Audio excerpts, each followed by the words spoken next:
Welcome to Dark Verse. I'm Isaac Nightshade. Before we begin tonight's descent into 17 near-death encounters, I invite you to pause, to close your eyes, to breathe in slowly, and to imagine the moment between the heartbeat and the silence, the flicker of a soul on the edge, unsure whether to stay or to go. In this series, you'll hear stories of people who left but came back. Stories of lost lovers reaching through water, brothers appearing in mirrors, and children calling from the cool snow. Some were guided home, some were warned, and some were not alone when death arrived. But before we open the first door, let's step together into the threshold. Let the music take you there. Then the stories will begin. They say when we die, we see a light. But sometimes it's not a light that calls us back. It's a voice, a knock, a memory that never left. Some souls return to guide us, to take us, to claim us. Come with me. 17 stories, 17 steps between breath and the beyond. I'm Isaac Nightshade, and this is Dark Verse.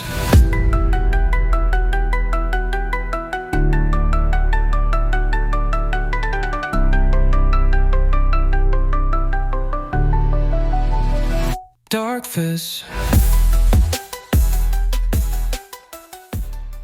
This is Dark Verse, Soul at the Edge.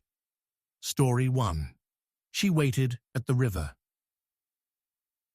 In the spring of 1968, the Tennessee River ran higher than usual. The rains had been unforgiving, swelling the banks and sweeping away the stillness that usually settled over the water by dusk. Old folks said the river was cursed, that it didn't just drown men, it kept them. Thomas Greaves had heard that saying 100 times growing up. Never believed a word of it.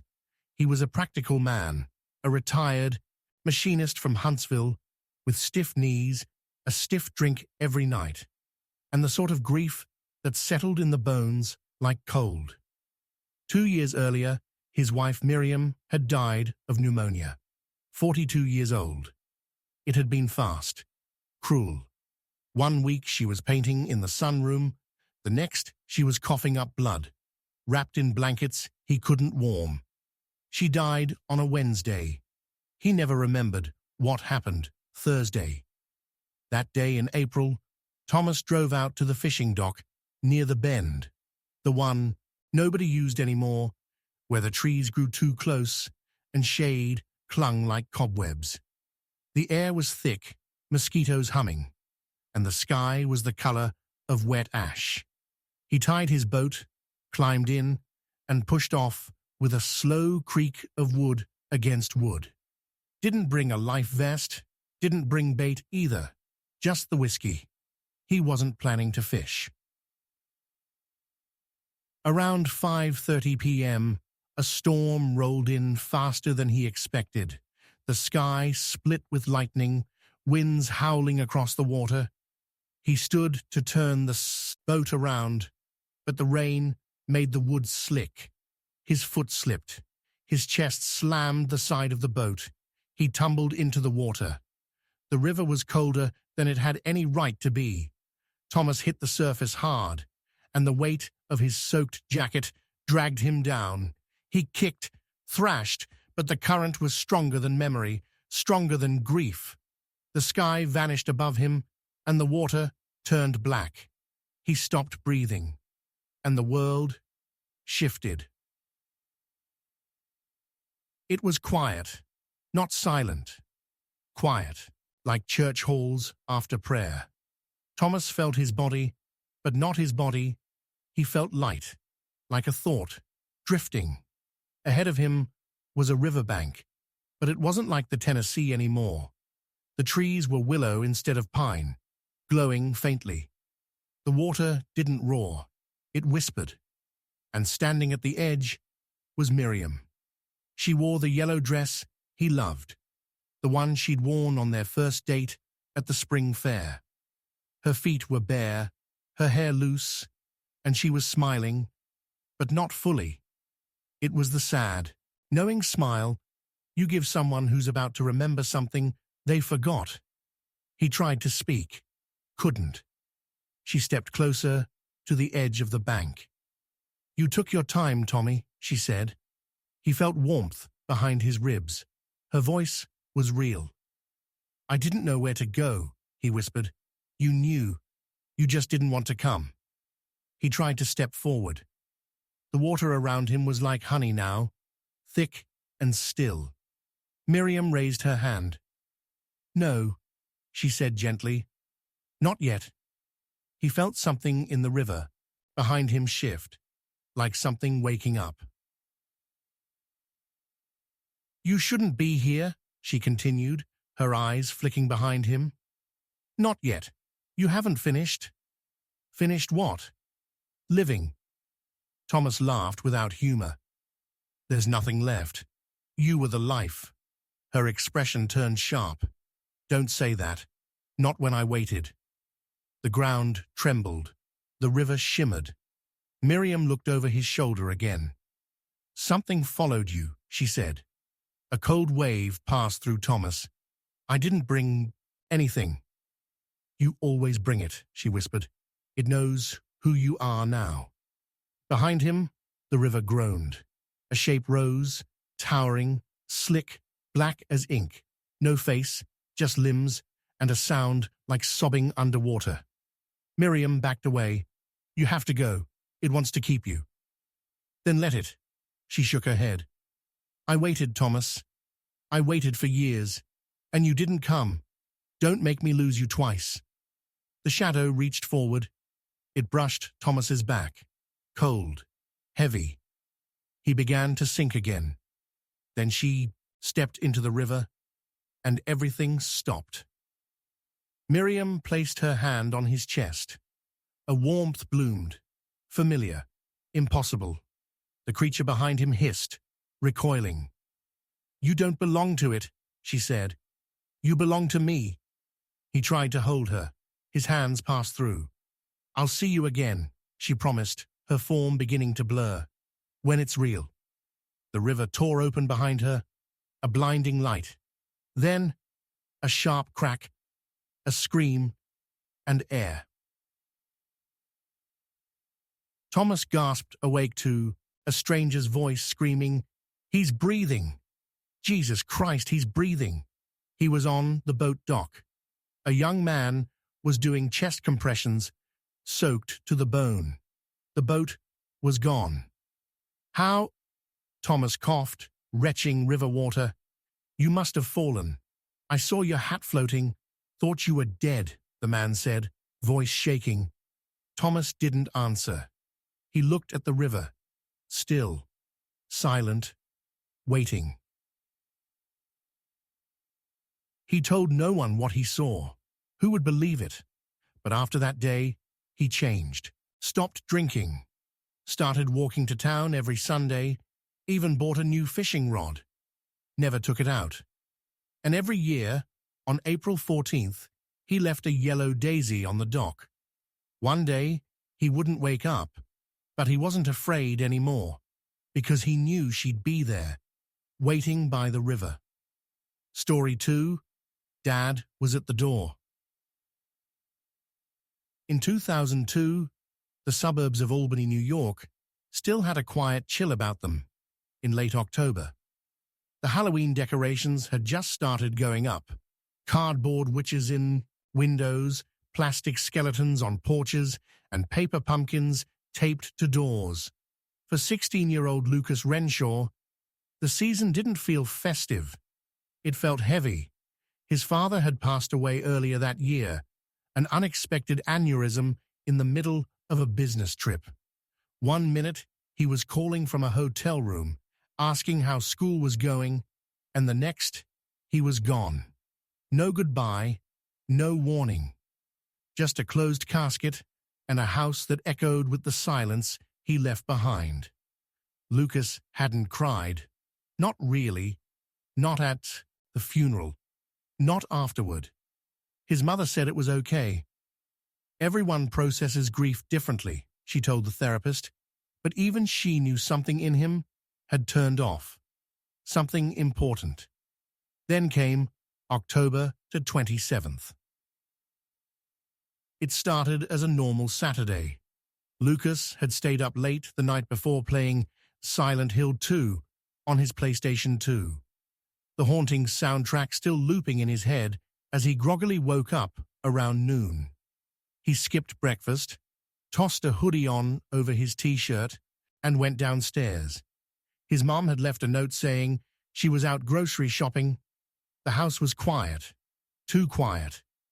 He popped open a can of soda, sat at the dining room table, and started sorting through his Halloween comic books. That's when the pain hit. A sudden sharp bolt in his chest, then another. His vision blurred. His hand clutched his ribs. He tried to stand, collapsed. His face hit the hardwood with a dull thud. Then everything stopped. He was standing, but not in his body. The room looked the same, but different, dimmer, frozen in time. His own form lay motionless on the floor, one hand outstretched toward the hallway. Then he heard it. Knock, knock, the front door. Knock, knock. Two slow, deliberate knocks. He turned toward it, felt his feet move, though he wasn't sure how. The doorknob gleamed like it had just been polished. The outside world was a fog, grey and glowing. Another knock. This one louder. Knock, knock. Lucas reached for the handle. Before he touched it, a voice, low, familiar, spoke through the door. Lucas, it's Dad. His breath caught. That voice, software, deep, calm. It couldn't be. He stepped back. His heart, or whatever he had now, raced. The door didn't open. The voice didn't waver. I came to walk you home, son. Lucas's knees buckled. You're not real, he whispered. I've missed you, the voice said. You don't have to hurt anymore. Just open the door. He reached out again, this time drawn like a magnet. The doorknob felt cold, too cold. Is it really you? Lucas asked, tears stinging his eyes. There was a pause. Then, yes. Come with me. We'll be together again. That was when Lucas noticed something. His father always called him kiddo. Always. Never just son.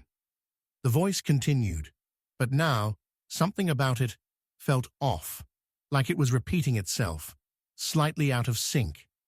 You don't have to hurt anymore. Just open the door. You don't have to hurt anymore. Just open. Then, a whisper, layered, beneath the voice. Something darker, growling under the words, let me in. Lucas backed away. No, he shouted. The door began to rattle. The wood creaked. From underneath, a thick black liquid seeped in, staining the floorboards, creeping toward his feet. Let me in. Let me in. Let me... A voice behind him cut through the air like lightning. Lucas, don't open it. He turned. There, standing near the staircase, was his real father. The difference was immediate. His face was calm, loving. His presence radiated warmth, not pressure. His clothes were the same ones he was buried in. Lucas recognized the tie. The true version of his father smiled. You're not done here, kiddo. Don't listen to the one at the door. That's not me. The knocking grew violent. Boom, boom, boom. Lucas trembled. I want to stay with you. His father walked forward, placed a hand on his shoulder. You will. Someday. But not now. Your mother needs you. And you've got a lot of life left, even if it doesn't feel like it right now. Lucas looked at the door. The black sludge was crawling up the walls now. Then how do I leave? He asked. His father stepped aside, revealing the hallway. Wake up, son. Then everything exploded in white light. Lucas gasped awake on the living room floor. Paramedics surrounded him. One of them shouted, "He's coming back!" A breathing mask was shoved over his face. His mother sobbed somewhere nearby. Later, at the hospital, they told him he'd gone into sudden cardiac arrest, a rare condition they hadn't caught. He'd been legally dead for 2.5 minutes. He didn't tell anyone about the voice at the door, or the fake dad, or the real one. But from that day on, he changed. He spoke more, laughed again, even started drawing comics instead of just reading them. On Halloween night, he taped a sign to their door. Do not knock twice. Story 3. My Daughter in the Snow. In the bitter winter of 1994, the town of Duluth, Minnesota, was buried under snow, thick, relentless, and oddly silent. Roads disappeared under white. Trees sagged under frost. And for Claire Wilmer, it was the loneliest season of her life. Her husband had left in the fall, walked out one morning after years of quiet tension and grief that neither of them dared to voice. It had all started the year before, when Claire gave birth to a stillborn daughter. Her name was to be Emily, a name Claire never stopped whispering. After the funeral, Claire stopped painting. She stopped answering calls. She moved to a small cabin inherited from her grandmother, isolated at the edge of Split Rock Forest, the kind of place where voices felt distant and time forgot to move. By mid-January, Claire hadn't spoken to another human in over 4 weeks, until the snow called her name. It happened on a Wednesday morning. Claire had just finished shoveling the porch steps and was heading inside when she paused. The snow in the yard was untouched, pristine, no tracks, yet she clearly heard it. A soft voice, a child's whisper. "Mommy!" Claire froze. Her breath clouded the air. She looked around. Nothing. No wind, no animals, just white. "Emily," she whispered. Silence. Then she saw it, a single footprint in the snow, small, bare, leading toward the tree line. Claire stood still for a full minute, staring. Then she followed. The snow was deep, past her knees in places. She didn't dress properly. No coat, just a sweater and boots, as if she were in a trance. The single trail of footprints led her through the thickets, past a frozen creek, and into a grove of old birch trees she'd never seen before. And there, just beyond the clearing, stood a little girl in a white nightgown. She looked no older than 5, pale skin, bare feet, hair the same soft chestnut as Claire's. The child smiled. "You came." Claire's throat tightened. "Emily." The girl tilted her head. "You're cold." Claire's legs shook. The temperature was dropping fast. But she didn't feel pain, only awe. The girl stepped closer. "Come with me. It's warm now." Claire reached out, trembling. But just as their hands were about to touch, something cracked beneath her. The snow gave way. She plunged. Freezing water swallowed her whole. A hidden pond, thinly iced, buried under snow, had claimed her. Claire struggled, flailing beneath the surface, the cold stabbing like glass. She couldn't find the top, couldn't breathe. Her limbs went stiff. And then, everything stopped. She felt warmth, light, peace. She was no longer in water. She was in a room, a nursery. It was painted yellow, with stars on the ceiling. A mobile spun lazily above a wooden crib, and standing beside it was the little girl, Emily. Only now she was glowing faintly, like light trapped in skin. "You were so close," the girl said softly. "I almost had you." Claire blinked. What is this?" "This is where I wait." "For what?" Emily walked to her. For you." Claire began to cry. She fell to her knees, reached out, and held her child. The warmth, the weight, the scent. It was real. "I missed you so much," Claire sobbed. "I know," Emily whispered. "But it's not time." Claire pulled back. "But I want to stay. I want to be with you." "You will. One day. But not like this." Behind them, the nursery began to fade. The walls cracked. The stars dimmed. A cold wind blew in. Emily hugged her tightly. "Go back, Mommy." "I can't." "You have to. He's waiting for you." "Who?" Emily smiled. "The man at the edge of the pond." Then darkness. Claire gasped awake. She was on the snowy bank, her clothes soaked, her lips blue. A man in snow gear knelt over her, pumping her chest. "Holy God, you're alive!" She coughed, screamed, sobbed. The man was a park ranger. Said he saw footprints leading to the edge of the pond and came to investigate. There were no other prints, no child, just hers. She was hypothermic, spent 2 days in the hospital. They said it was a miracle she survived. She didn't argue. Claire moved back to town that spring, took up painting again, and every year, on January 27th, she returned to the clearing with a single daisy, planted it in the snow. Sometimes, when the wind was just right, she'd hear a whisper behind her. "Next time, Mommy, I'll be waiting." Story 4. The Wedding Dress. In the Water. In the summer of 1951, a heat wave gripped Georgia like a clenched fist. The rivers steamed in the morning, dogs howled at nothing by night, and folks whispered about a curse that had been sleeping too long. Down near Lake Allatoona, in the quiet town of Stillbridge, there was an old story about a bride who drowned in her wedding dress. People said if you went swimming alone at night, you could see her face just beneath the water, smiling, waiting. Most laughed it off, but not Carter Hill. He had known her. Carter was 27, a war veteran, trying to forget the smell of gunpowder and the sound of his best friend dying in a foxhole. He'd returned to Stillbridge in '48, carrying more ghosts than belongings.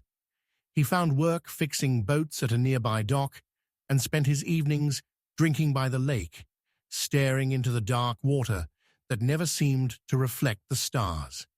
That was where he met June Carlyle. She came to the lake often, always barefoot, always with a book in hand. Her fiancé had died overseas, Italy, 1944. They talked for hours, then days, then seasons. By the following spring, they were in love. A quiet, slow love, like a song that didn't need a chorus. They set a date for August. She made her own dress, simple, white, with sleeves that danced in the wind. But fate, cruel as ever, had other plans. 1 week before the wedding, she went swimming and never came back up. No struggle, no scream, just gone. They found her body 2 days later, tangled in the roots near the dock. She was still wearing the dress. Carter never left Stillbridge after that, never remarried. He kept to himself, drank more, and some nights, when the moon was right, he walked to the lake and just stared. Then, in July of 1951, something changed. It was a Friday evening. Carter was out on his boat, half drunk, drifting across the middle of the lake. The heat hung thick over the water like wet smoke. He'd stopped caring where the boat went, stopped caring about anything, really. That's when he saw her. A shape beneath the surface, white fabric floating just under the ripples. He leaned over, squinting. The moon broke through the clouds, and there she was, June, clear as day, pale skin, hair like honey, dress billowing around her. She looked up, her eyes open, and she smiled. Carter's heart seized. He didn't scream, didn't move. She raised her hand, beckoning. He leaned further. The boat rocked, and then he fell. The water hit him like a wall, cold, black. His lungs filled with fear and lake silt. He kicked, searching for the surface, but something tugged him downward. A gentle pull, not violent, like hands on his shoulders. And then, quiet. He was no longer in the lake. He was standing in a church. Not just any church, their church, the one where they were supposed to be married. Candles burned on either side of the aisle. Stained glass glowed even without sunlight.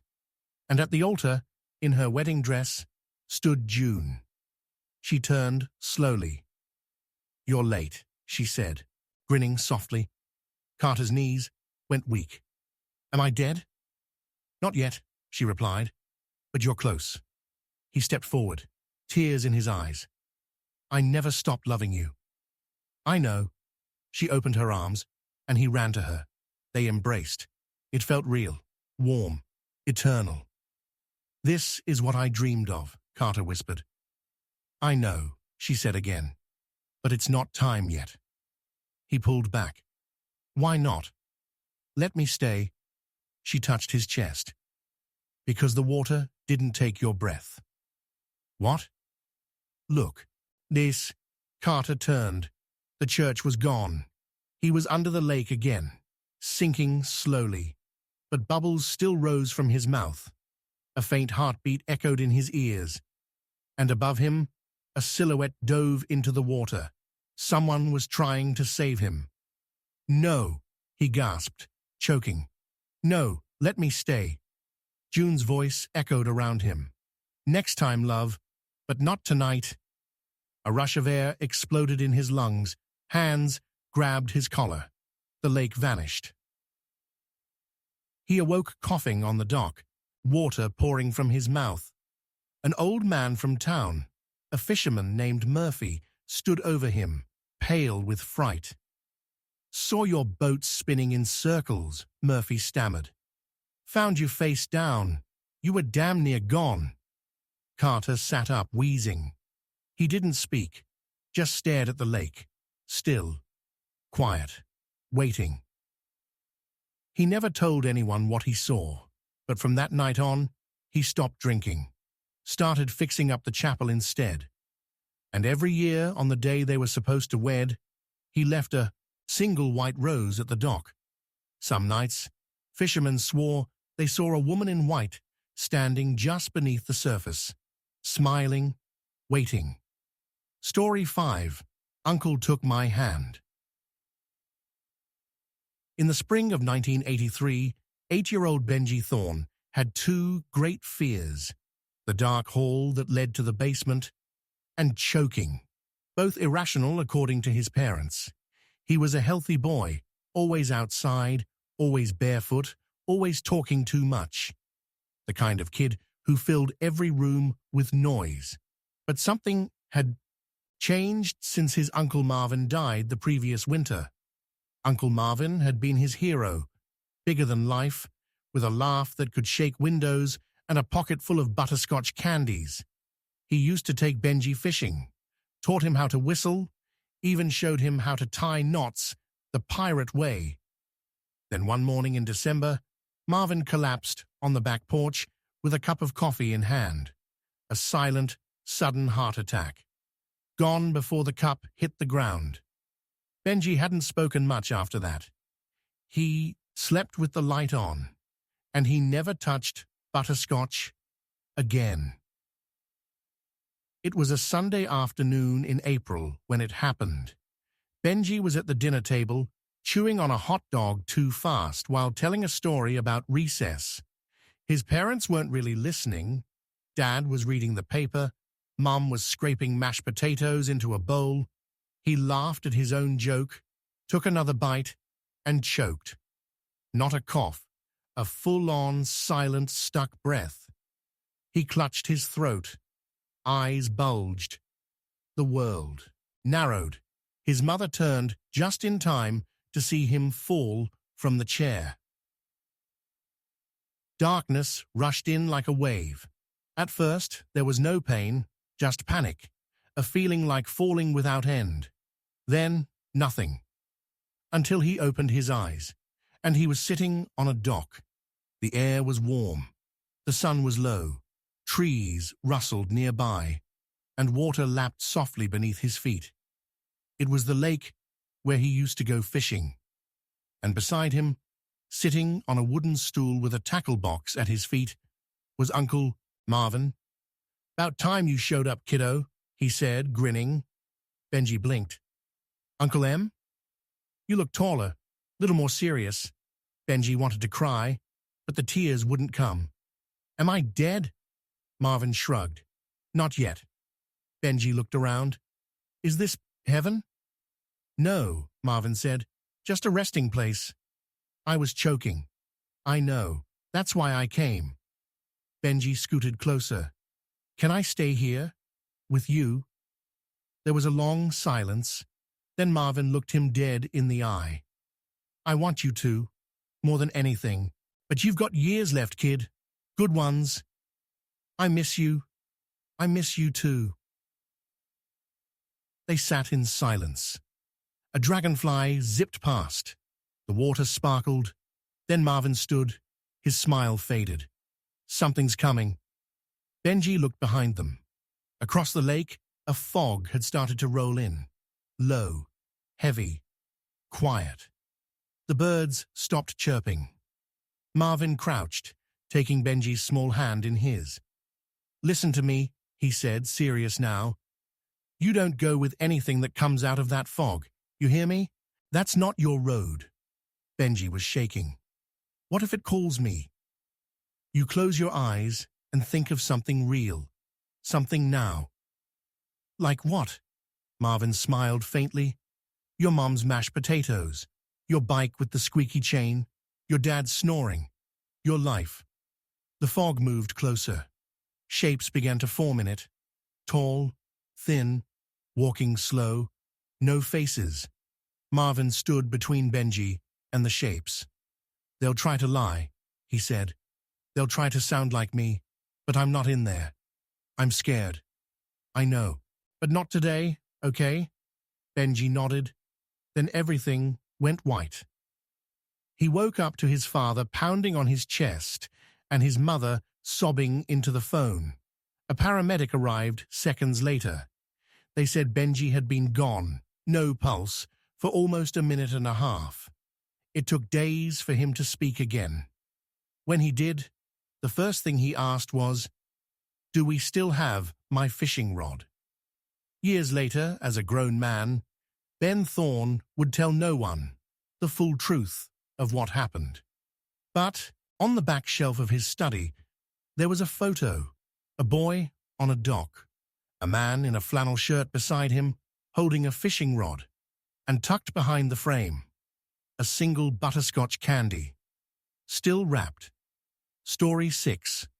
Mum stood in the fire. In the dry summer of 1979, wildfires swept through northern Arizona like punishment from the sky. They came fast, hungry, relentless. Whole forests turned to ash within hours. Entire towns were told to evacuate. But not everyone listened. Jeremiah Clark was one of those who stayed behind. At 29, he'd already buried his father, 2 brothers, and just 3 months ago, his mother. She'd been the last anchor in his world. After she passed, he poured his soul into firefighting. Smoke and flame became his escape from the silence of home. The crew called him reckless, brave. Some whispered death wish. But Jeremiah didn't care. He felt most alive standing on the edge of danger. Until the day danger stepped too close. August 3rd. A new fire broke out in the Coconino woods, unexpected, wind-fed, and blistering. Jeremiah and his crew were deployed by chopper to cut a fire line, thinking they had 4 hours to act. They had 40 minutes. The wind turned, sharp and sudden. Smoke swallowed the sun. Flames leapt 50 feet high. Trees snapped like bones. The radio crackled with screams. Fall back! Fall back! But Jeremiah was too far in. He was cutting a line near the ridge when the fire surrounded him. Both exits sealed. The air turned black. His mask failed. His lungs filled with soot. He dropped to the forest floor, gasping. And then everything went still. No pain, no breath. He was on his knees, but not in the forest anymore. The ground beneath him was red earth, glowing. The sky above, ember orange, with ash falling like snow. He turned and saw her, his mother, standing in the fire, but untouched. Her long grey dress waved gently in heatless wind. Her eyes calm. Her hands outstretched. "Hi, baby," she said. Jeremiah couldn't move. "Ma," he whispered, "I heard you calling." "I wasn't." "Yes, you were. Every time you stepped into a fire, you were looking for me." He stepped closer. Her skin glowed, but didn't burn. "Where am I?" "Where flames go when they've had enough," she answered. "Where the soul decides." "Decides what?" "If it's time to stay or go back." He dropped to his knees. "I'm so tired, Ma." "I know. It's quiet here." "It is." She knelt beside him, brushing soot from his face. "But it's not your time." He looked up. "Why not?" "Because the fire's not done with you, but you're done with the fire." He shook his head. "I don't understand." "You will," she said softly. Behind her, the world cracked open, not violently, gently, like a curtain pulling back, and from it came voices, shouting, urgent. Then his name. "Jeremiah." The fire began to roar again. The heat returned. "I'm scared," he said. "You were always brave," she whispered, leaning in. "But even the brave have to rest." She kissed his forehead. "Go now." He awoke screaming. Charred branches lay across his legs. His mask was melted. 2 medics hovered, cutting away gear. "You're lucky," one muttered. "The fire split around you like something pushed it back." They called it a miracle. Said the wind changed just in time. Jeremiah didn't argue. He left firefighting the next month. Bought a small flower shop in Sedona. Quiet. Life. Color instead of flame. People asked him why the sudden change. He only said, "Fire's done with me." But once a year, on August 3rd, he drove to the edge of the old burn zone, lit a single match, and let it burn out in his palm. Diary 7, the passenger beside me. In the fall of 1997, the stretch of Interstate 80 that cuts through Pennsylvania was known for 2 things: fog thicker than soup and wrecks that came out of nowhere. 22-year-old Tara Lynn had driven it a dozen times during college breaks, always with the windows cracked, music loud, and her heart heavier than she let on. That October, she was driving back alone from visiting her mother in Wilkes-Barre. It was late, nearly 2 a.m., and the road was quiet. Too quiet. A low mist hugged the highway like a secret, and the radio kept skipping, even on cassette. Tara didn't think much of it until she saw her brother sitting in the passenger seat. She slammed the brakes. The car screeched. Her hands white-knuckled the wheel. The seat next to her was empty again.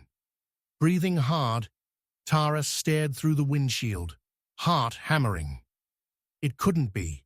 Her brother Jake had died 2 years earlier. A motorcycle accident. His helmet cracked like an eggshell against the median. They'd buried him in his leather jacket. She hadn't driven the interstate since. Until now. 10 miles later, still shaken, she reached for her soda, and her phone slipped from the console, rolling under the seat. She reached down to grab it. That's when the deer appeared. Tara looked up and jerked the wheel. The car spun, skidded, then flipped. Metal screamed, glass exploded, and then silence. When her eyes opened, she was no longer in her car. She was sitting in a truck stop diner booth, but not like the ones in 1997. Everything was old. 1950s-style tiles, a jukebox playing Patsy Cline, and fog against the windows outside, so thick it looked like painted glass. Across from her, in the booth, sat Jake, wearing his leather jacket, grinning like he used to when he knew he was about to get in trouble. "Hey, T," he said. Tara's mouth hung open. "Am I dead?" Jake sipped a soda.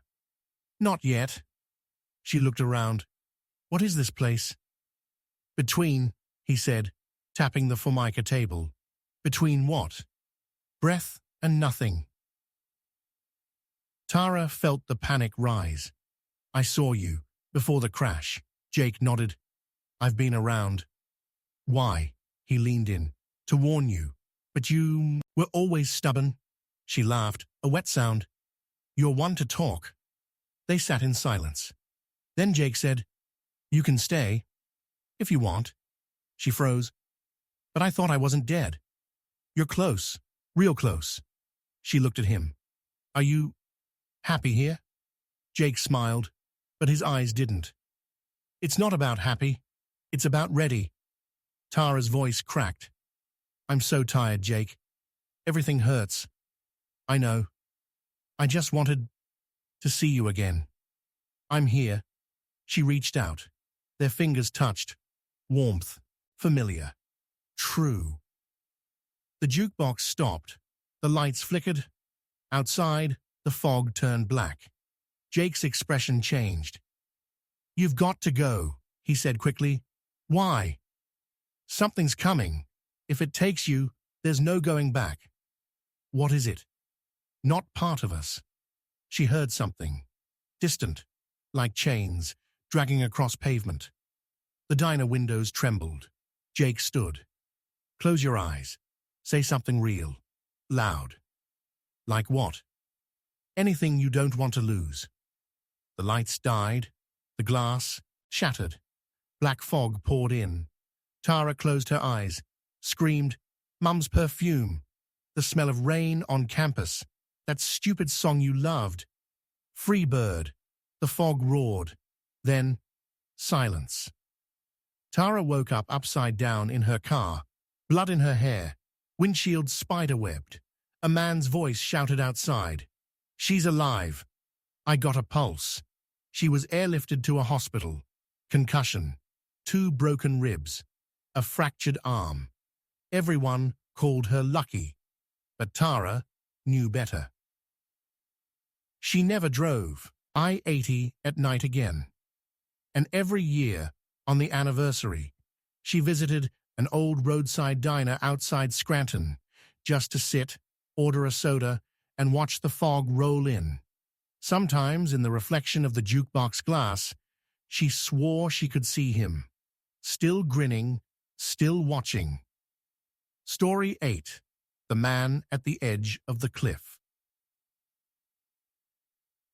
In the summer of 1936, a young man named Harold Dixon set out to climb the Devil's Backbone Ridge in Colorado. The Depression had stripped most folks of their dreams by then, but Harold still believed in one thing: the silence of the mountains.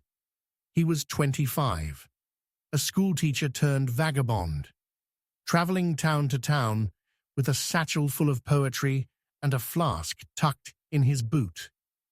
But there was something else tucked in his coat pocket, something no one else knew he carried, a photograph of his older brother, Charles, smiling in front of the same ridge. Charles had died 5 years earlier. An avalanche, they said, but his body was never recovered. Went off the edge, one of the rangers told Harold, and that edge had haunted him ever since.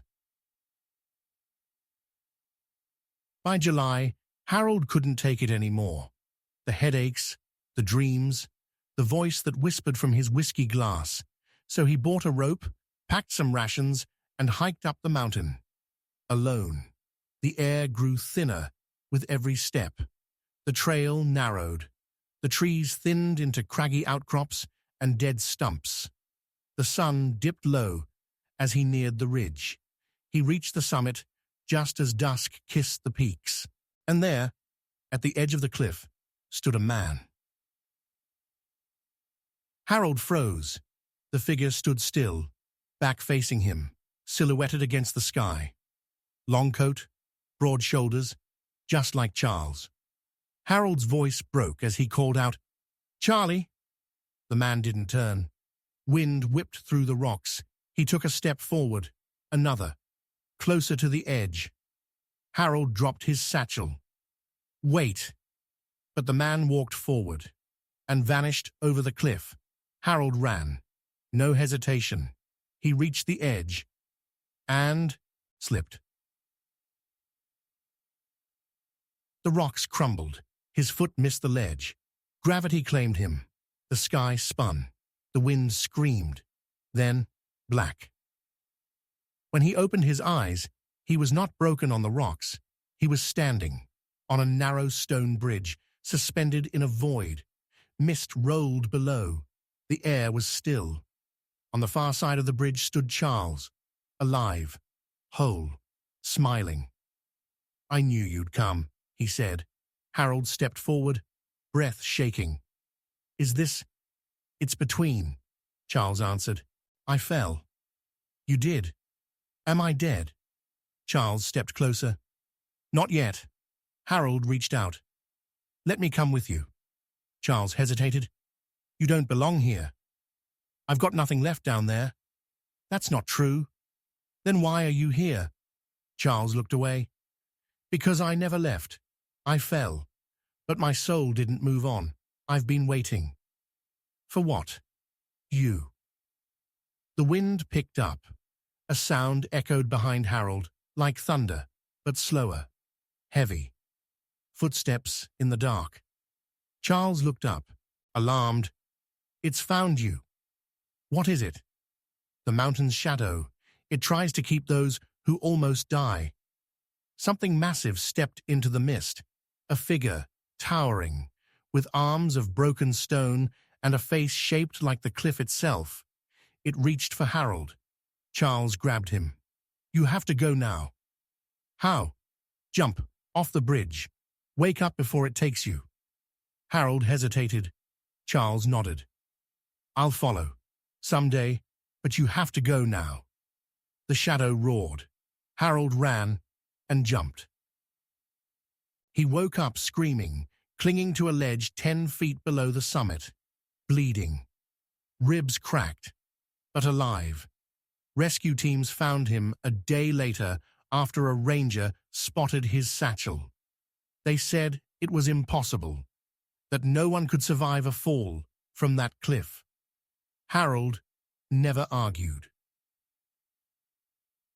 He never climbed again. He returned home, married, taught children to write poems about mountains instead of conquering them.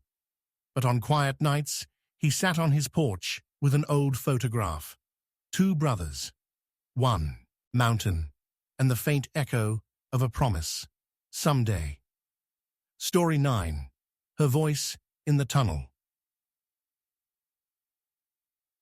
In the summer of 2010, Dr. Rajiv Malhotra was declared clinically dead for 2 minutes and 16 seconds.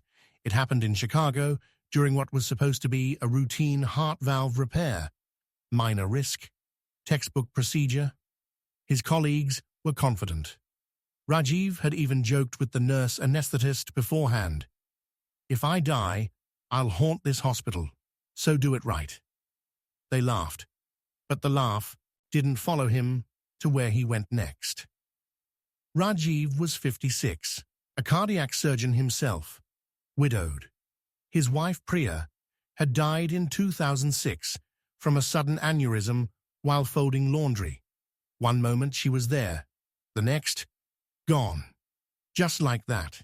He never fully recovered. Not emotionally, not spiritually. They'd been married 29 years. She used to sing to him at night, soft lullabies in Hindi from her childhood, her voice like honey sliding across old wood. He hadn't heard a song until the tunnel. When his heart stopped, the world did too. There was no panic, no pain, just a tunnel. It stretched before him, circular, smooth, dimly lit like an old subway corridor, the walls pulsing with a soft glow, and deep within, a sound echoed faintly. A hum, a voice. As he walked toward it, the air grew warmer, and the voice grew clearer. It was singing, her voice, Priya's. He began to run. The tunnel narrowed, curved. He passed floating memories, like shadows on the walls. The day they bought their first home. The park bench she'd proposed on. Yes, she'd proposed to him. The ultrasound of their only daughter. And still, her voice, close, beckoning. "Rajiv, come, I've missed you." He rounded a final bend, and there she was, dressed in white, standing beneath a soft light, barefoot on the smooth tunnel floor, her hair long again, her hands open. "Priya," he breathed. She smiled. "It's been so long. I don't want to wake up." "Then don't." He stepped forward. She met him halfway. They embraced. It was real, warm, whole. And then she pulled back. Her face changed, grave. "Rajiv, you're not supposed to be here." He froze. "But I've waited so long." "You'll be back," she whispered, "when the song finishes. But it hasn't even begun."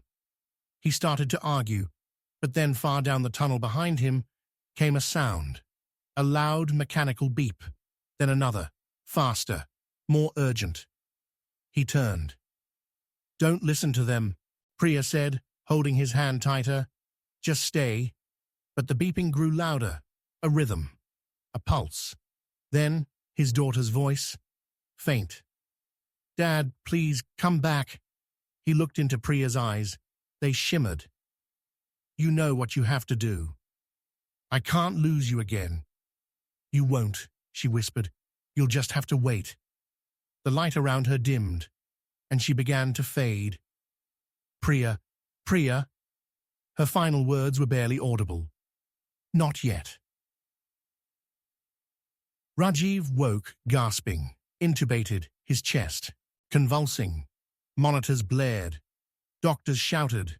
The nurse anesthetist cried. They called it a miracle. Said most don't come back after 2 minutes. Said it was pure willpower. But Rajiv knew better. It was her voice.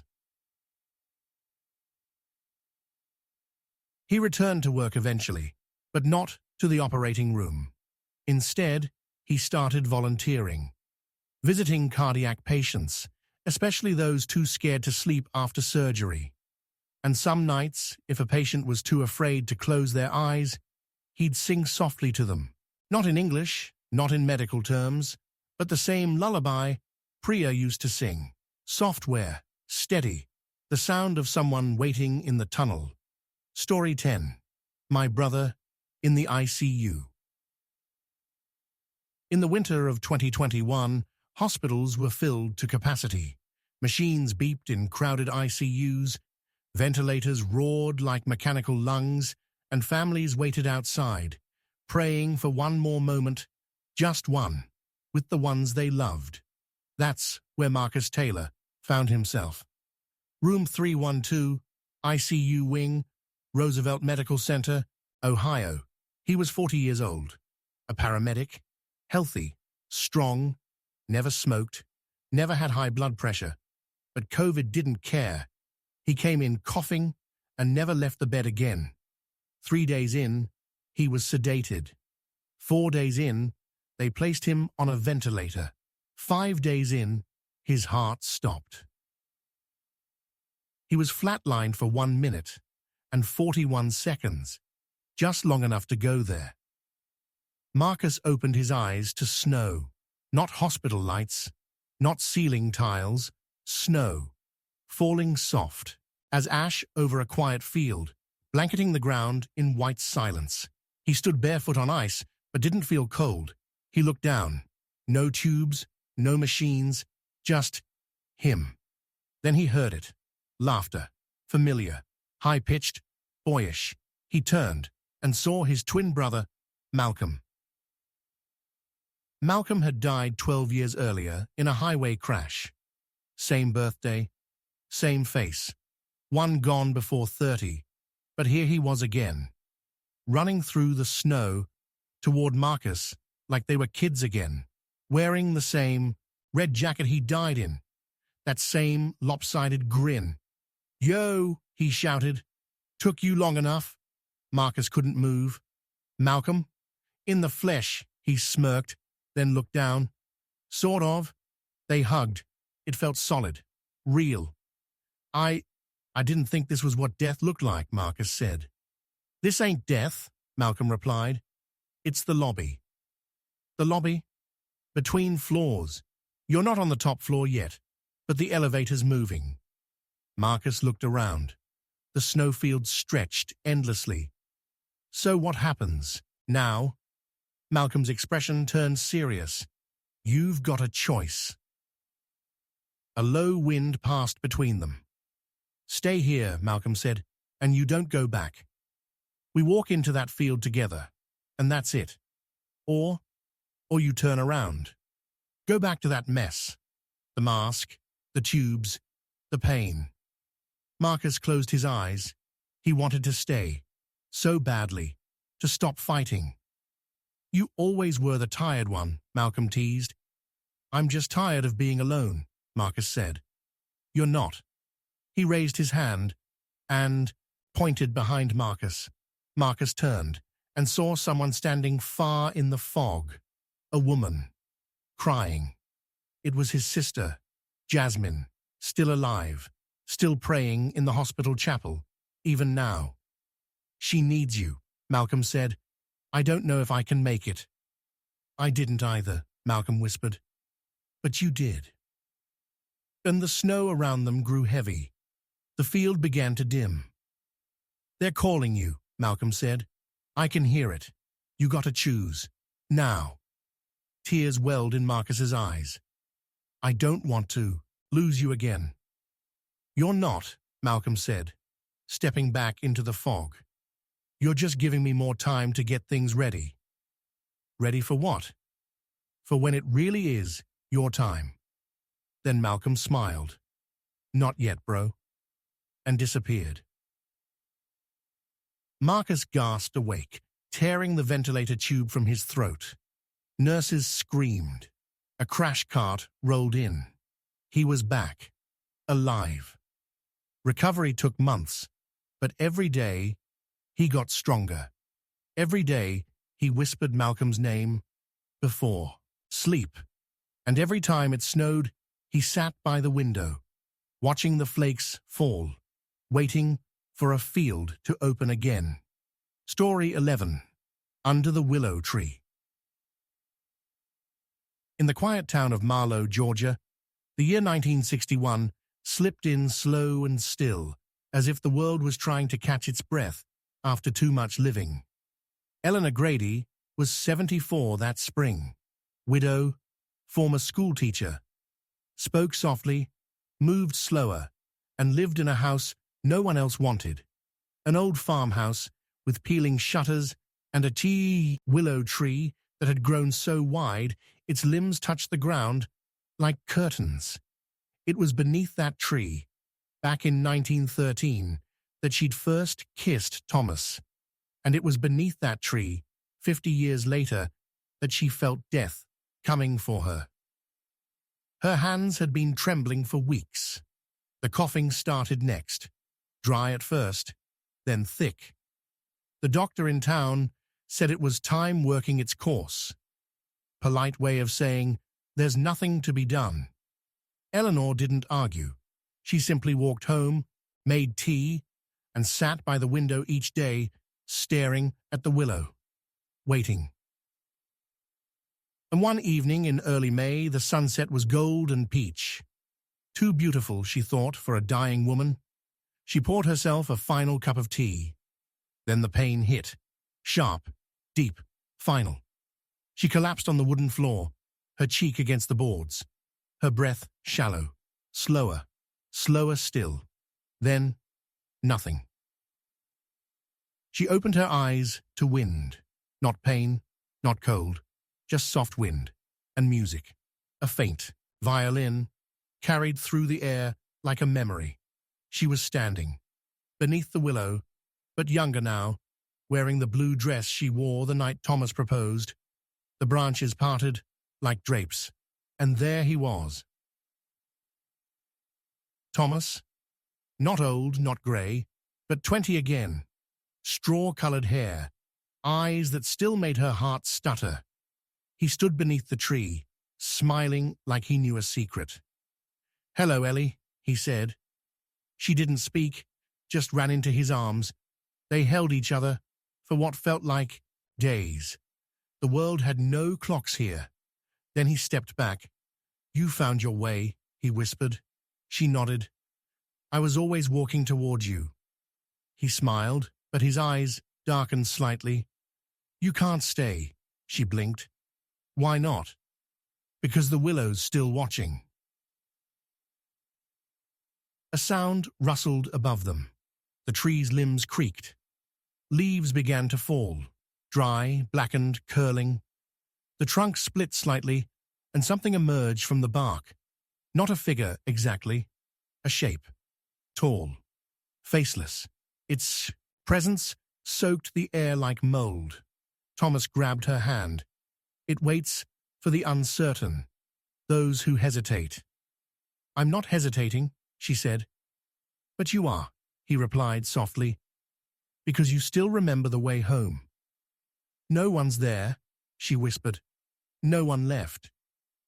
"There's always one," Thomas said. "Someone who keeps the candle burning." The shape moved closer, its hands like roots, its breath like wind through dead branches. "Ellie," Thomas said urgently, "choose now." She hesitated, and in that pause, the tree roared. The ground vanished, the light disappeared, and she fell. Gasped, choked. Eyes wide, she was back on her wooden floor. A neighbor boy, 16, farm strong, stood over her, pale with panic. "I saw your lights flicker. Found you like this." He'd kicked down the door. Saved her. Eleanor lived another year, long enough to finish the letter she'd been writing to her granddaughter in Ohio, long enough to plant daisies at the base of the willow. And on the anniversary of that evening, she tied a blue ribbon to one of the branches. It stayed there long after she passed. Some say you can still hear music beneath that tree, a violin, and wind whispering a name. Story 12, The Child in the Hospital Gown. In 2007, St. Andrew's Memorial Hospital in Portland was no stranger to strange stories, lights flickering on empty floors, machines beeping without reason, and shadows moving just beyond the reach of hallway cameras. But most of those tales stayed in the night shift gossip circle, never written, never spoken during rounds, except one, and it belonged to Nurse Elisa Rhodes. She had worked the pediatric oncology wing for 7 years. Kind eyes, soft voice, steady hands. The children loved her. parents trusted her, but grief lingered in her chest. 3 months earlier, she'd lost her own son, Mason, 8 years old, brave as a soldier, gone to a brain tumor that stole him faster than she could hold on. She returned to work after 30 days of silence. Everyone told her she was strong, but something had broken. She no longer believed in anything beyond the pale blue scrubs and the machines that cried when hope ran out. That was until the night she died.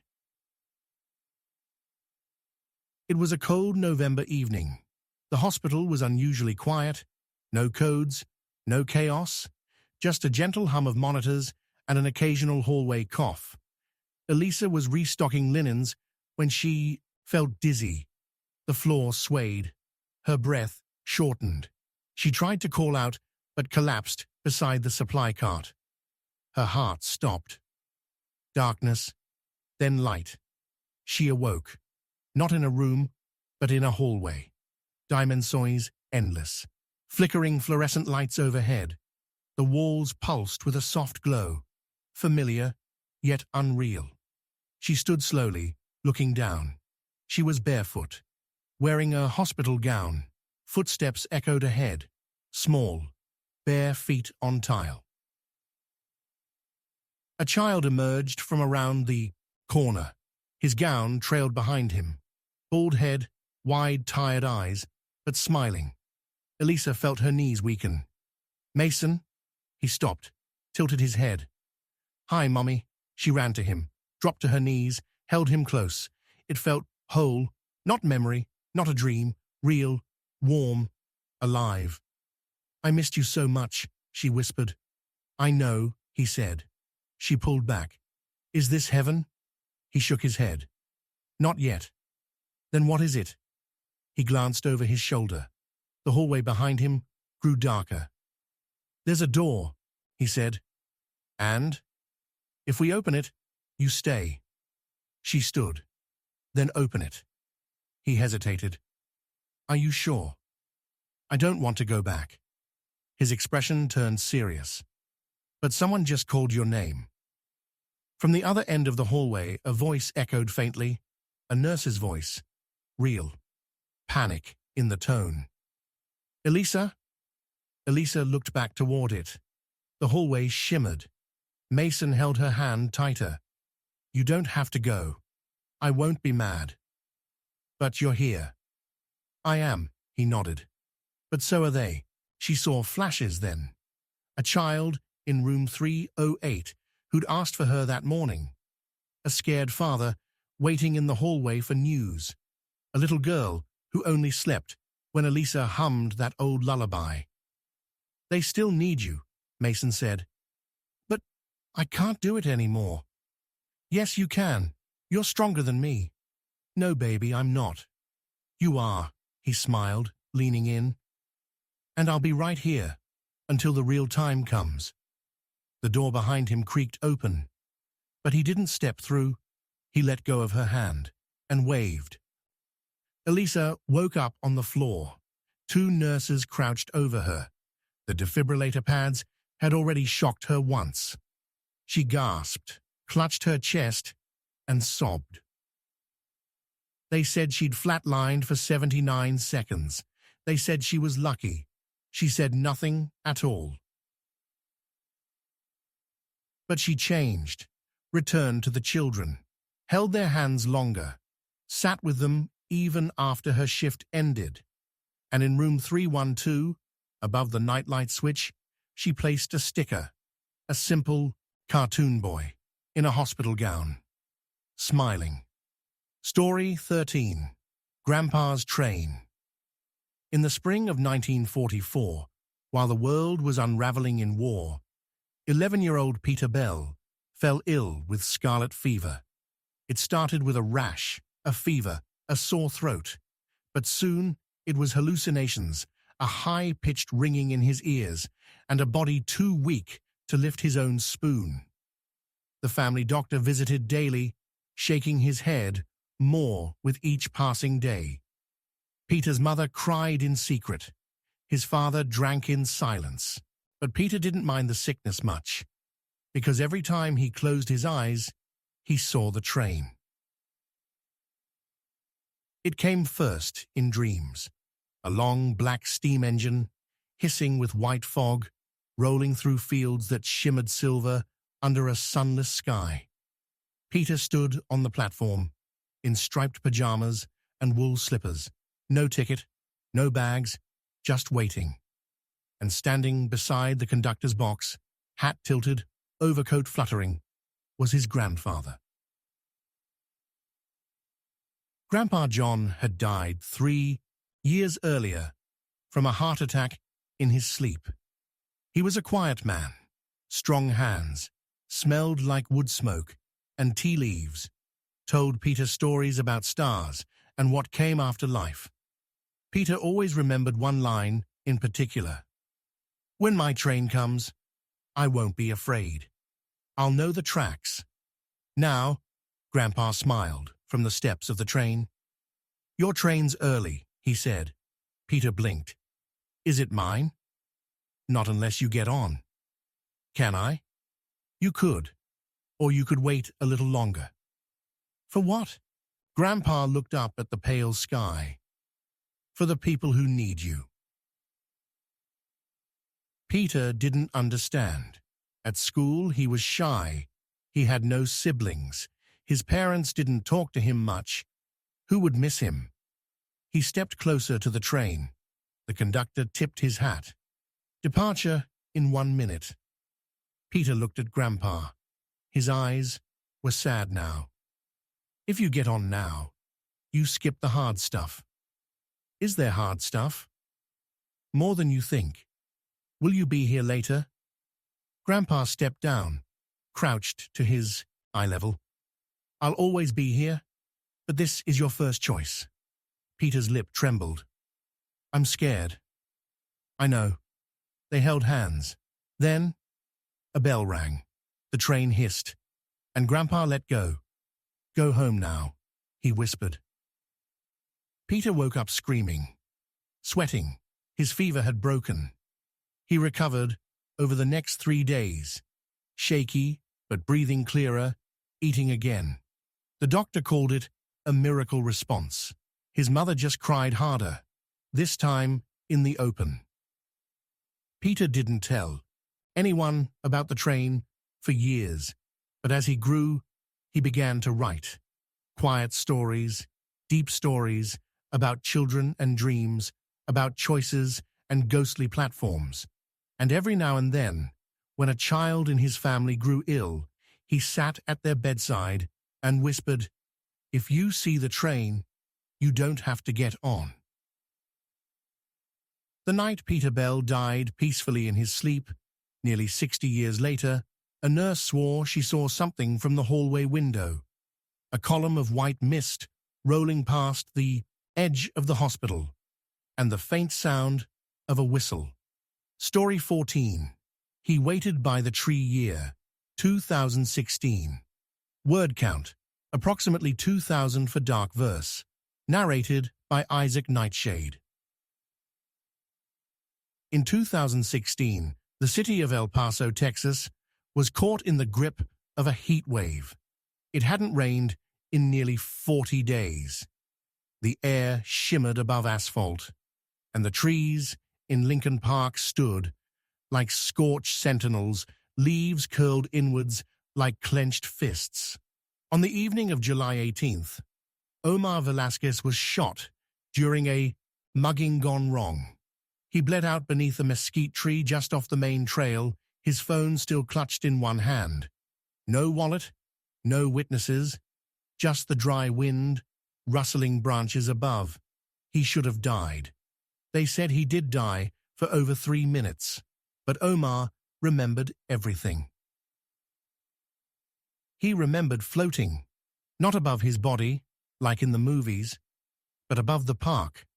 The sky had changed, gone greenish-gray, like a thunderstorm that never arrived. And in that twilight haze, he saw one tree, alone, far from the others, bigger, deeper. He was pulled toward it, not walking, just drawn. And there, at the base of that impossible tree, stood a man in a faded hoodie and jeans. Miguel, Omar's older brother. Miguel had died when Omar was 16. Wrong place, wrong time, caught in crossfire outside a convenience store. The killer was never caught. It had destroyed their mother. Omar stopped speaking for nearly a year, but every time he visited the park, he felt like Miguel was nearby, watching, maybe waiting. Now here he was, older, taller, but unmistakably him. "About damn time," Miguel said with a smirk. Omar froze. This can't be." Miguel walked forward and hugged him tight. "I missed you, hermano. I thought you were gone." "I was. I am. Am I?" "Not yet." They sat under the tree like they used to when they were kids, back when they'd sneak out past curfew, share chips, and dream about getting out of the city. "You were shot," Miguel said. "I remember. You bled out, but someone called an ambulance. I didn't see anyone. Doesn't mean no one saw you." The sky darkened slightly. The leaves above turned black. The wind changed.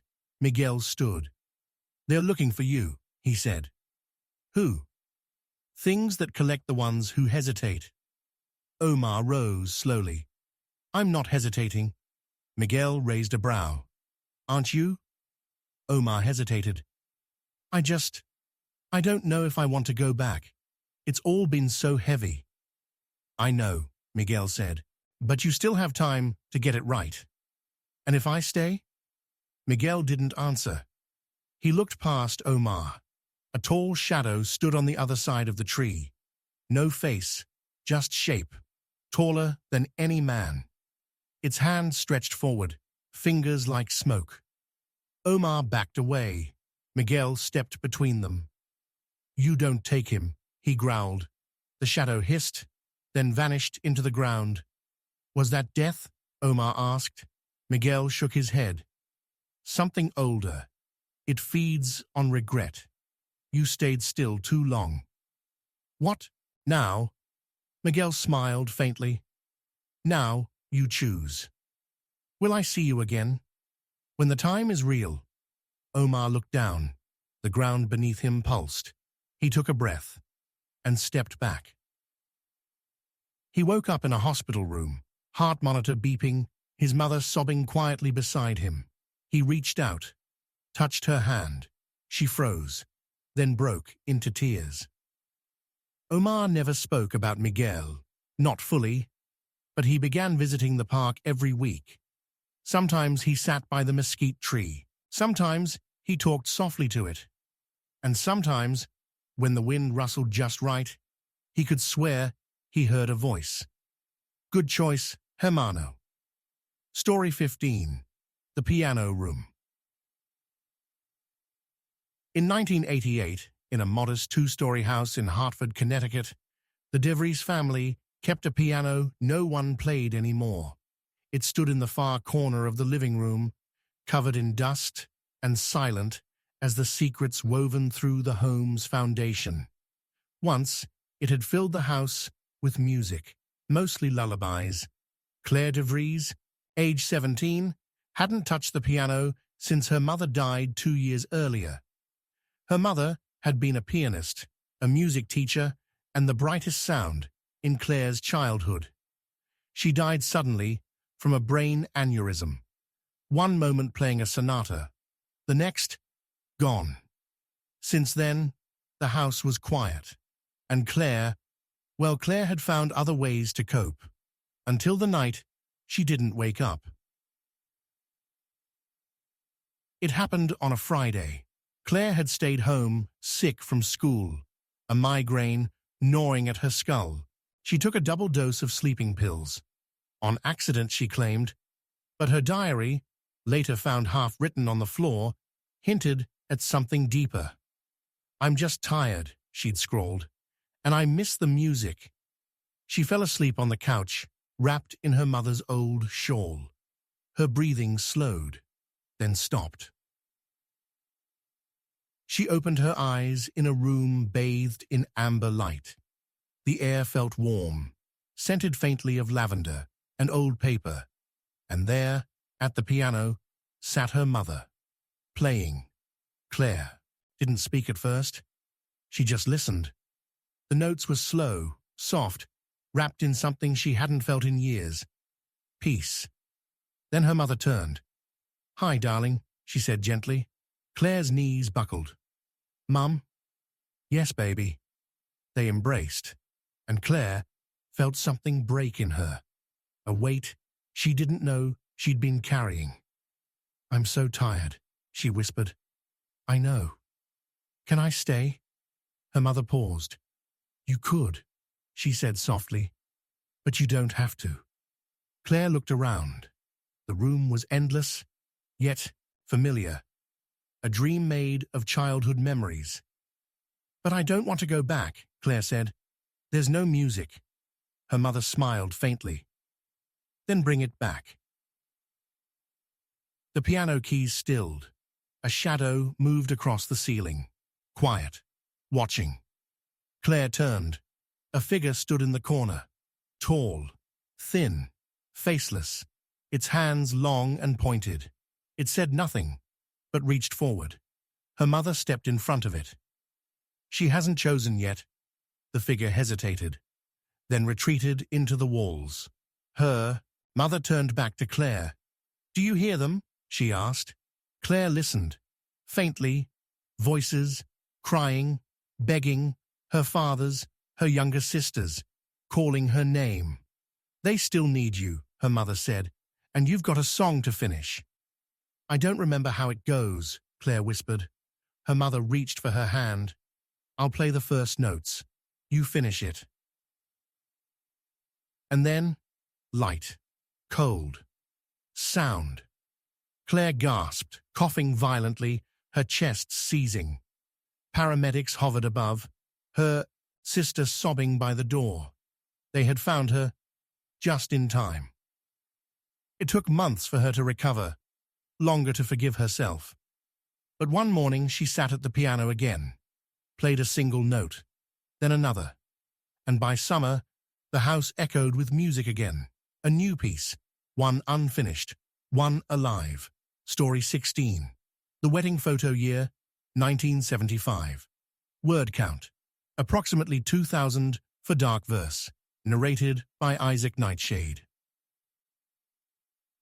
In 1975, New Orleans was heavy with rain. It poured for days, soaking the old streets and warping the wood in the walls of narrow shotgun homes. On the corner of Rampart and Dumaine, in a creaky second-floor apartment, lived a man named Louis Leclerc. He was 61, a retired tailor, a widower of 15 years. He hadn't moved a single piece of his late wife's belongings. Their bedroom remained untouched, and in the hallway, on a small tilted nail, hung a faded black-and-white photo of their wedding day. Louis in a slim-cut suit, Anna in a lace-trimmed dress and veil. He spoke to it every night, and on the last night of October, he died staring at it. It began with a sharp pain in his chest as he leaned against the hallway wall. His hand reached for the picture frame. His knees buckled. He fell. And then, nothing. When Louis opened his eyes, he was not on the floor. He was in the church again. But it wasn't like he remembered it. The windows were aglow with white light. Dust floated in the air, like snow. Everything was still, sacred. At the altar stood Anna, not young, not old, just timeless. Her veil drifted around her face like mist. Her hands were folded gently in front of her. She looked at him, smiled. "Louis," he tried to speak.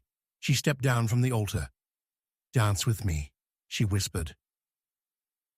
The pews melted away. They stood now in the center of a ballroom he half remembered from a honeymoon decades ago. Soft jazz began to play. She reached for his hand. They danced, slow, certain. He pressed his face into her shoulder and wept. "I thought I'd never see you again.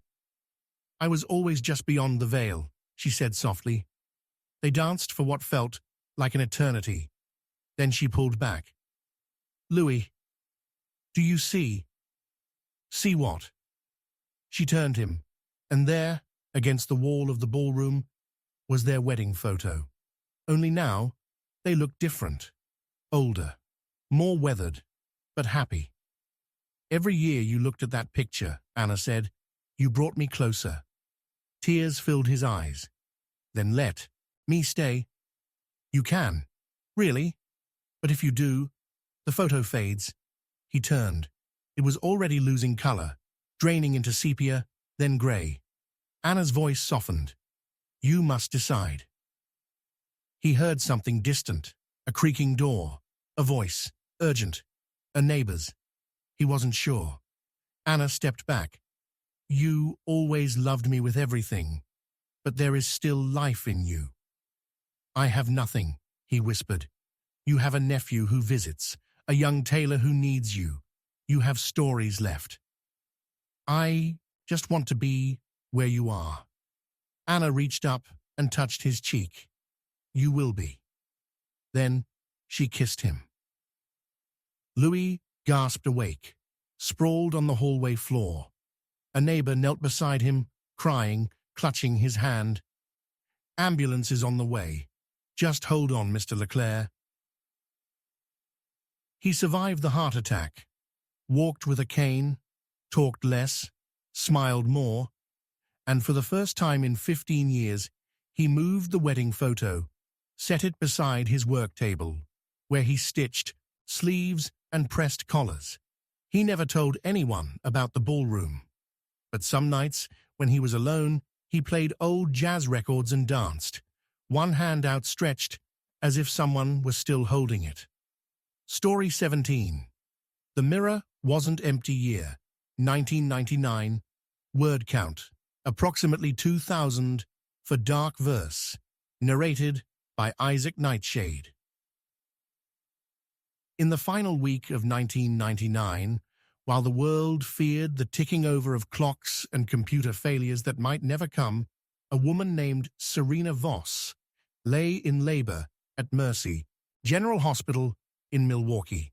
She was 32, first child, complications piling up since the second trimester, placental issues, irregular heartbeat, pressure behind the eyes that wouldn't subside. Doctors whispered in clipped tones. Her husband paced the halls with a rosary he didn't believe in.